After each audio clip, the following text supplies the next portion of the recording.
Hello guys, welcome back to my channel. In our last class we talked about Arba'in, which is 41 in Hausa, and today we are going to continue non-stop. 41 Arba'in da ɗaya, 42 Arba'in da biyu, 43 Arba'in da uku,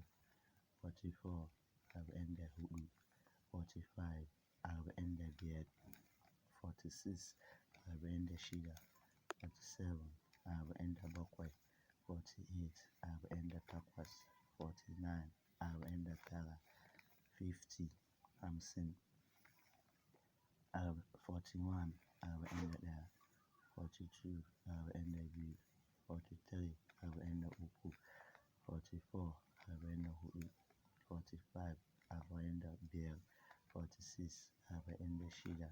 47 Arba'in da bakwai, 48 Arba'in da takwas, 49 Arba'in da tara,